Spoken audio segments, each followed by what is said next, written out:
Você já teve a sensação de estar sendo observado por algo que nem sequer está vivo? Eu também achava que isso era coisa de filme, até aquela noite. Porque foi ali, naquele silêncio cortante, que tudo mudou. Mas calma, deixa eu voltar. Um pouco. Essa história começa de um jeito simples. Um presente, um quarto novo e um boneco. Isso mesmo, um bebê reborn. Antes de tudo, é importante dizer que eu nunca fui o tipo de pessoa que se impressiona fácil.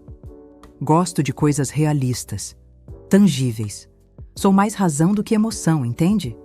Mas minha irmã, não. Ela sempre foi encantada com coisas fofas, sentimentais e colecionáveis. Desde pequena, sonhava em ter um bebê reborn, aqueles bonecos incrivelmente realistas que imitam bebês humanos. Quando finalmente teve dinheiro, comprou um modelo importado, edição limitada, com detalhes que beiravam o absurdo. Veias falsas, cabelo enraizado fio a fio, pele de silicone macio, até unhas com brilho natural. O bebê parecia vivo, mas ainda assim era só um boneco. Até que não era mais.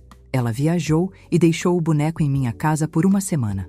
Motivo? O pacote com o suporte do bebê, a almofada, o bercinho e os paninhos havia chegado antes do previsto, e ela não queria deixar aquilo na portaria do prédio. Pediu para eu guardar. Simples, certo? Foi aí que começou o erro. No primeiro dia, deixei a caixa no canto da sala. Nem abri. Estava lacrada, e como sou um cara ocupado, esqueci daquilo por completo. Mas na madrugada, algo me acordou. Um barulho estranho, como se algo tivesse caído no chão. Fui olhar, e juro por tudo, a caixa estava mais longe da parede do que antes, como se tivesse deslizado. Culpei o vento, ou talvez a vibração de algum carro passando. Me convenci de que era algo físico, racional. No dia seguinte, resolvi abrir. Era só um boneco, afinal. Curiosidade boba. Mas quando tirei o bebê reborn da caixa, algo dentro de mim travou. O cheiro era de talco e tecido novo, mas os olhos... Aqueles olhos pareciam úmidos. Eles não piscavam, claro, mas refletiam a luz de um jeito incômodo. Coloquei o boneco de volta no bercinho que veio junto e fui trabalhar, rindo da minha própria imaginação. Na noite seguinte, porém, a coisa ficou estranha de verdade. Estava deitado, quase dormindo, quando ouvi um barulho baixinho, como um choro abafado. Parecia vir da sala. Levantei devagar, coração acelerado. Cheguei até lá e o boneco estava virado para a porta. Juro que o deixei de lado. Eu tinha certeza, mas duvidei de mim mesmo. Talvez eu tenha me confundido. Coloquei o boneco de volta na mesma posição, mas isso virou padrão. Toda noite, algo mudava. Às vezes a posição da cabeça, outras vezes os olhos pareciam mais fechados, mais abertos. Teve uma madrugada em que a mantinha azul que estava dobrada ao lado do bercinho apareceu sobre o corpo do boneco. Nenhuma janela aberta. Ninguém mais. Em casa. Só eu. Foi aí que resolvi filmar. Montei meu celular num tripé improvisado e deixei gravando a noite toda.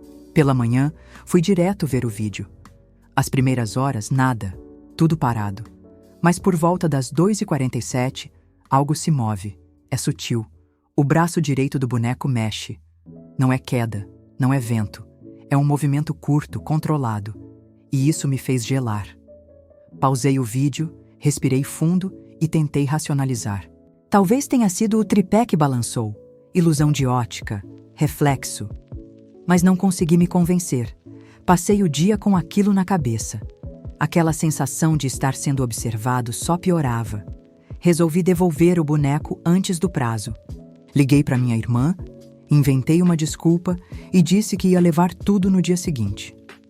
Naquela noite, tudo chegou ao limite. Acordei com a sensação clara de que alguém tinha encostado no meu pé. Quando olhei, não havia nada. Mas a porta da sala estava entreaberta. Lembre-se, eu moro sozinho. Levantei com o coração batendo na garganta. Cada passo era um filme de terror. Cheguei até o berço e o boneco não estava lá. O berço estava vazio. Parei. Congelei. Comecei a olhar ao redor, desesperado. Nada. Silêncio total. Quando voltei para o quarto, o boneco estava na beira da minha cama, sentado, olhando, a cabeça levemente inclinada para o lado. Não lembro de ter gritado, mas minha garganta doía. Liguei todas as luzes, coloquei o boneco de volta na caixa, tranquei no carro e passei o resto da noite acordado. No banco de trás, ele estava, fixo, inerte, mas eu já não conseguia mais acreditar nisso. No dia seguinte, deixei tudo na portaria, da minha irmã. Não entrei, não falei. Só mandei mensagem dizendo: nunca mais me peça isso de novo. Ela riu. Disse que eu era exagerado, que era só um boneco. Mas eu sei o que vi. E mais do que isso, eu sei o que senti. A mente humana é uma coisa poderosa. Às vezes ela projeta, outras vezes ela protege. Mas há momentos em que nem ela consegue explicar. Dias depois, minha irmã me ligou com a voz trêmula. Disse que o boneco apareceu fora do berço, que jurava ter deixado trancado, que o cachorro dela uivava toda a madrugada desde que o boneco chegou. E o mais estranho, o bebê tinha arranhões nos pés de silicone, como se tivesse rastejado. Eu queria dizer que era coincidência, que era imaginação. Mas meu coração sabia. Aquilo nunca foi só um brinquedo. Na noite seguinte sonhei com o bebê. Mas ele não era boneco no sonho. Ele andava, falava com uma voz aguda e me chamava de papai. Acordei suando, com a sensação de mãos pequenas apertando meu pescoço. Depois disso, dormi fora por dias. Evitei falar no assunto. Mas algo ficou marcado. Uma presença, uma dúvida. Um medo que, até hoje, não consigo explicar. Às vezes, o que mais nos assusta não é o que está diante de nós, mas o que ele desperta dentro da gente. E talvez o pior medo de todos seja aquele que você mesmo deixou entrar pela porta da frente. Acho que a pior parte não foi o medo, foi a dúvida. A incerteza de não saber se aquilo era real ou se minha mente tinha cedido à pressão de noites mal dormidas, sussurros invisíveis e olhos de vidro. O que mais me perturbava era essa fronteira, tênue, entre realidade e imaginação. Quando a mente começa a duvidar de si mesma, você se torna prisioneiro de qualquer coisa. Depois daquela noite do sonho, evitei a casa da minha irmã, mas ela não evitou a minha. Ligou mais de uma vez, insistente, querendo saber se eu tinha passado por algo estranho. Ela não ria mais, não fazia piada. Disse que o boneco estava se tornando um problema. O cachorro dela se recusava a entrar. No quarto onde o bebê Reborn ficava, rosnava para o berço. Tinha começado a latir para o nada. E pior, em algumas madrugadas, ela ouvia passos pequenos correndo no corredor. Mas era só um boneco, não era? Eu disse, tentando soar sarcástico. Do outro lado da linha, o silêncio. Ela respondeu baixo. Eu pensei que fosse, mas agora eu não sei mais. Aquilo me atingiu como um soco. Minha irmã sempre foi cética. O tipo de pessoa que desmontava brinquedos para entender como funcionavam. Se ela estava assustada, era porque havia algo real ali. Combinamos de nos encontrar.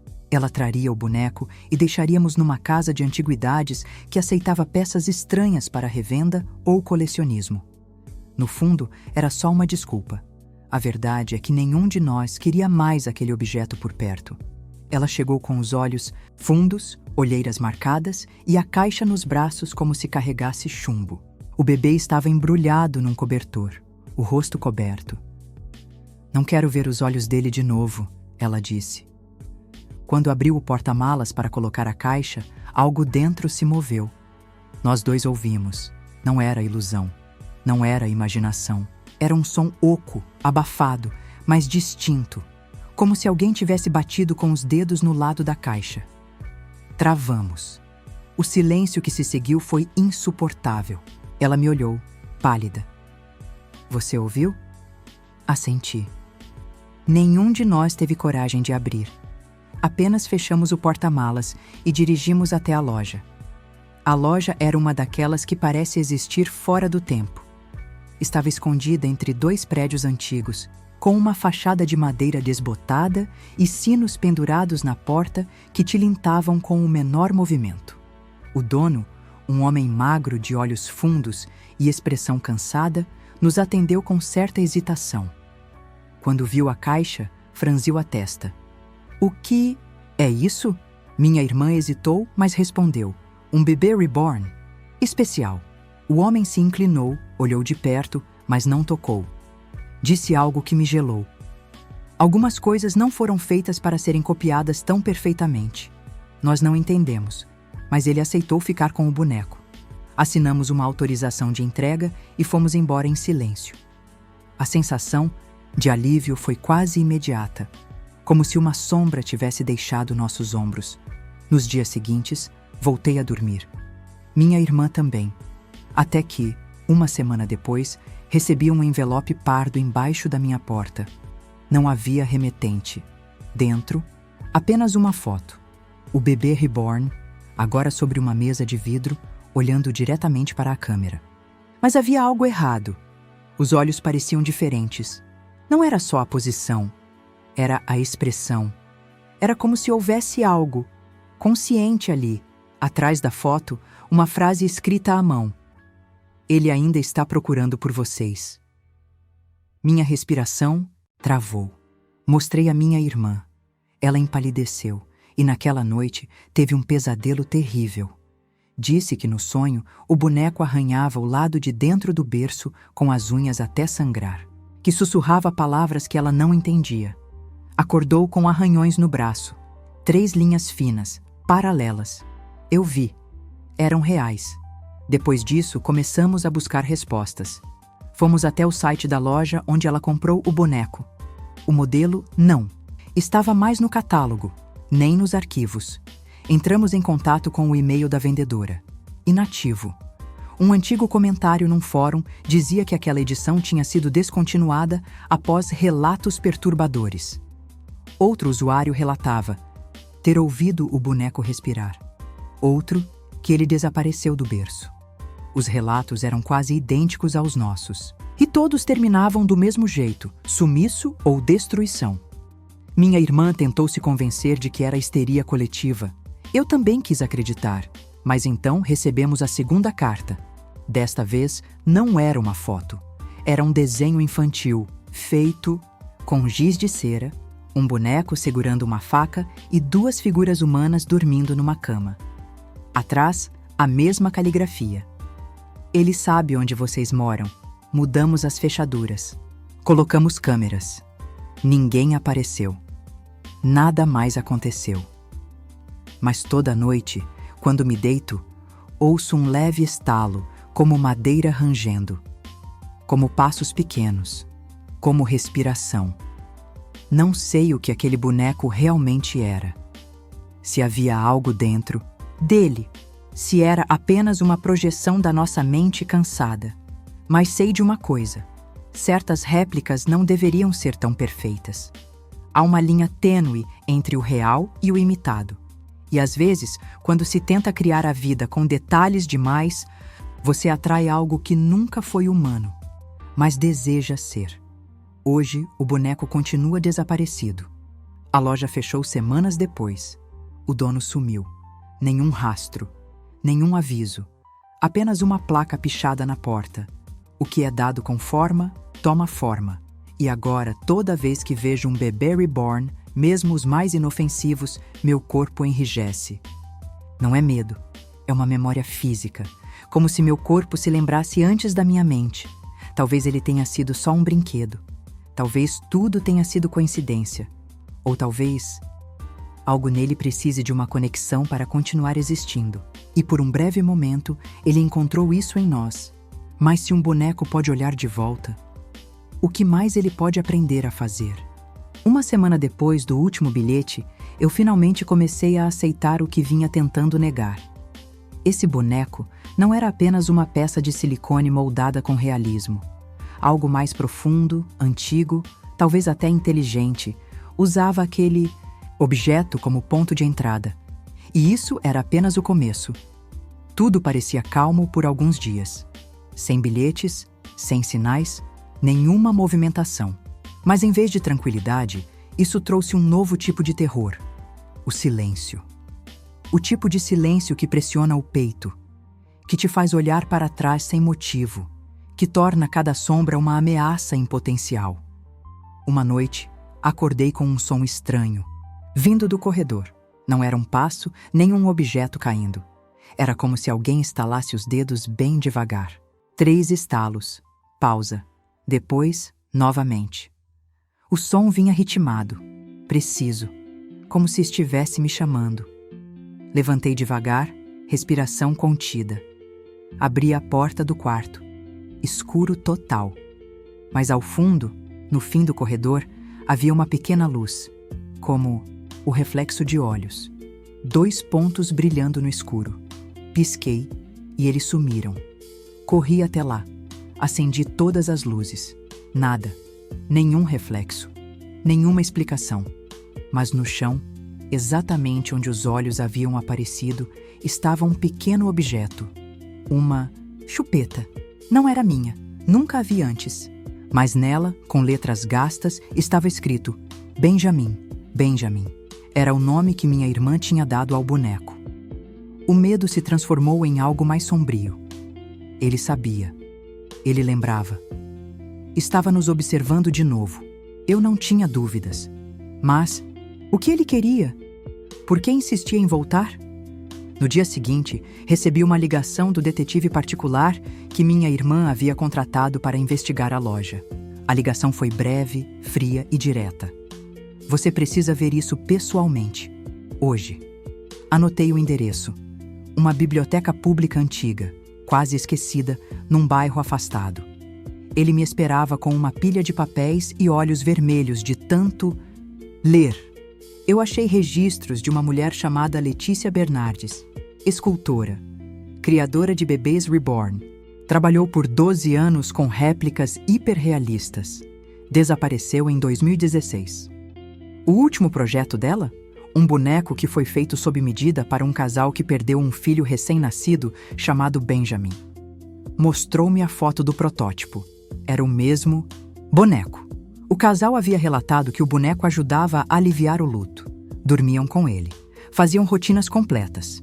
Até que começaram a notar comportamentos estranhos. Objetos se movendo, portas se abrindo, vozes sussurradas. A mulher dizia ouvir o filho falecido falando através do boneco. O marido começou a ter alucinações. Em 6 meses, ela foi internada. O marido desapareceu. E o boneco? Sumiu. Anos depois, reapareceu à venda, sem histórico, num site europeu. Até chegar às mãos da minha irmã. O detetive me encarou. Esse tipo de ligação entre objeto e emoção profunda pode gerar coisas que desafiam a lógica. Ele não disse assombração. Não usou palavras clichês, mas o olhar dele dizia tudo. Aquele boneco era mais do que matéria. Era um eco. Saí da biblioteca com um peso novo. A pergunta agora não era se aquilo era real, mas o que estava preso dentro daquele corpo de silicone. Naquela noite, sonhei com Letícia Bernardes. Eu não a conhecia, mas no sonho, eu sabia que era ela. Estava sentada diante de uma bancada, esculpindo o rosto de um bebê com as mãos cobertas de sangue. Ela chorava, murmurava algo em latim, repetia o nome Benjamin como um mantra. Atrás dela, uma parede coberta por moldes de outros bebês, todos sem olhos. Acordei com o som de um bebê chorando, mas não havia nenhum bebê. Estava sozinho. Ou não? Levantei, exausto, e fui até a sala. Em cima da mesa, onde havia deixado meu celular, estava a chupeta novamente. E junto a ela, uma folha rasgada de livro com uma frase circulada em vermelho. Toda forma é um receptáculo. Toda perda busca um corpo. Era isso. O boneco não era o problema. Era o vaso, a casca, o que havia dentro, ou o que usava. Aquela forma era o que estava tentando permanecer no nosso mundo. Decidimos, então, tentar selar aquilo. Queimar? Jogar no rio? Não. A simbologia seria mais forte se fosse devolvido, levado ao local de origem. Encontramos o antigo ateliê de Letícia Bernardes, hoje abandonado. Era uma casa velha, escondida no mato, com janelas quebradas e plantas tomando conta das paredes. Fomos à noite. Algo nos dizia que só assim funcionaria. Ao entrarmos, o cheiro de mofo e verniz antigo era sufocante. O ar estava pesado. No fundo da casa havia uma sala com uma única cadeira de balanço e uma lareira apagada. Ali deixamos a chupeta e a foto. Não tínhamos o boneco, mas tínhamos o nome, a história, a intenção. Acendemos a lareira, jogamos os objetos. Minha irmã recitou em voz baixa uma oração que encontrou no caderno de Letícia, escaneado entre os papéis do detetive. Era uma prece de desligamento. Algo sobre separar alma de forma. Quando as chamas subiram, sentimos uma corrente de ar varrer a casa. As janelas bateram sozinhas. A cadeira de balanço parou, depois voltou a se mover. E então, o fogo apagou sozinho. Voltamos em silêncio. Algo havia mudado.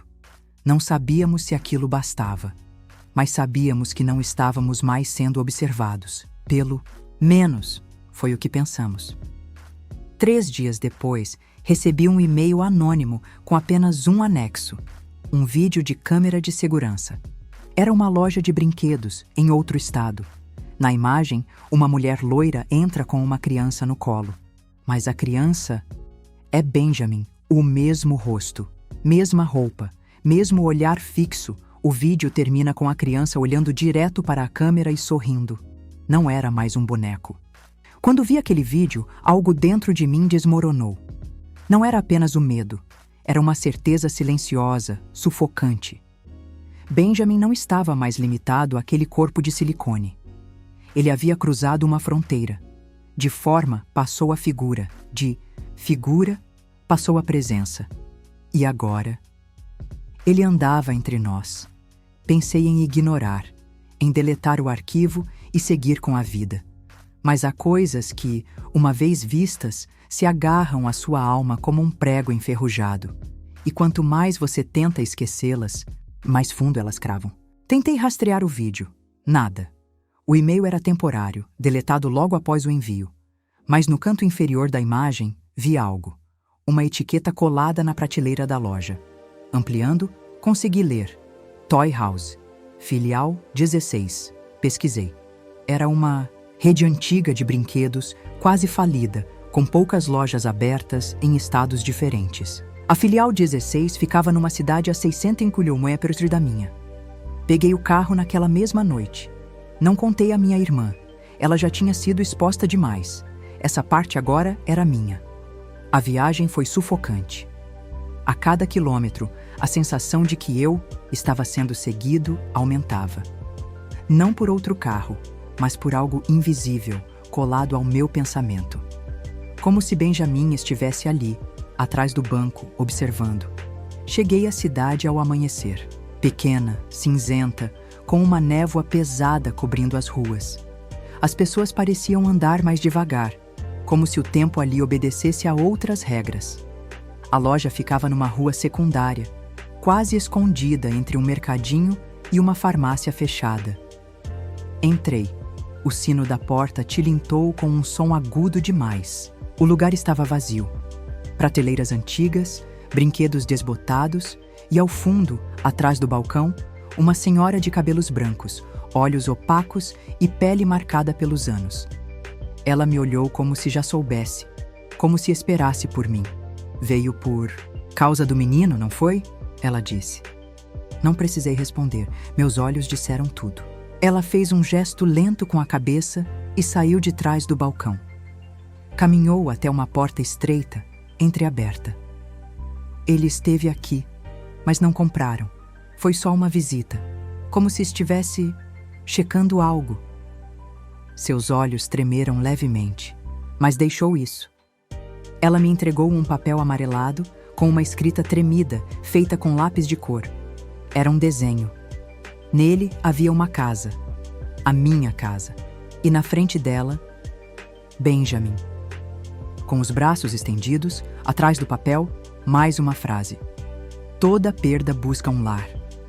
A senhora me contou que em 2016 recebeu uma remessa de bonecos de um fornecedor novo. Um lote exclusivo de bebês reborn. A qualidade era absurda, pareciam reais, mas algo neles inquietava. Ela vendeu todos, exceto um. O último, ninguém queria. Dava arrepios até nos funcionários. Então, um dia, sumiu. Sem nota, sem venda. E logo depois, começaram os relatos. Clientes dizendo que os bonecos mudavam de lugar ou sussurravam de noite.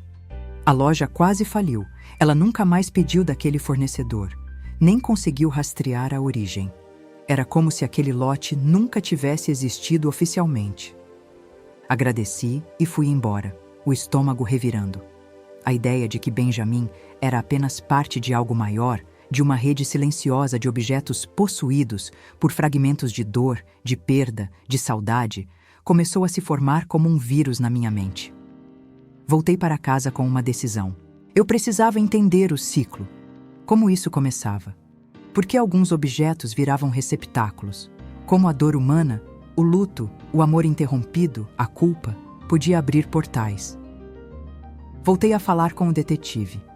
Juntos, conseguimos acesso aos diários escaneados de Letícia Bernardes, a criadora original de Benjamin. Entre anotações técnicas e rabiscos artísticos, havia páginas sombrias.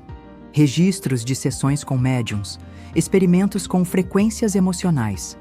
Numa delas, Letícia descrevia um estado de perda tão denso que se fixava na matéria.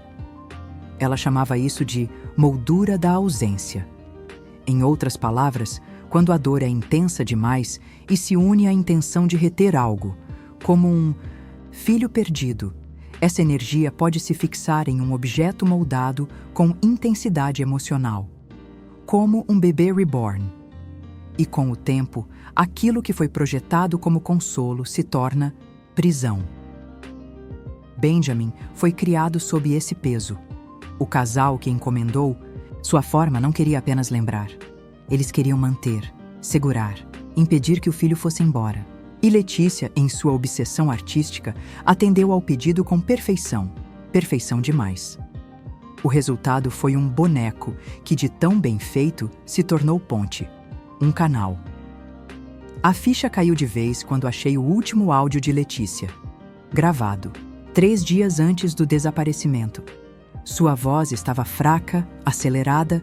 Ela dizia: ele não quer mais ser lembrado. Ele quer ser reconhecido. A dor tomou consciência. Eu criei um recipiente, mas o que habita nele agora é fome.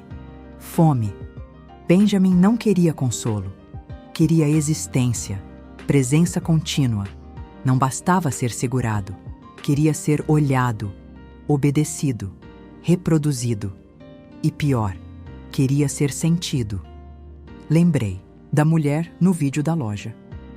Ela sorria enquanto segurava Benjamin, como se estivesse encantada, como se ele tivesse escolhido ela. E é aí que mora o terror maior. Se Benjamin agora pode andar, pode escolher novos lares, novas pessoas, novos corpos, não para machucar, mas para continuar, para viver através do afeto, da lembrança, do trauma. E isso o torna muito mais perigoso, porque o que é mais fácil de encontrar hoje do que alguém de luto? Hoje, o mercado de bebês reborn não para de crescer, cada vez mais realistas, cada vez mais acessíveis, e entre tantos modelos, quem garante que apenas silicone está por trás daqueles olhos? Minha irmã e eu agora falamos pouco sobre o assunto. Ela ainda sonha com ele às vezes.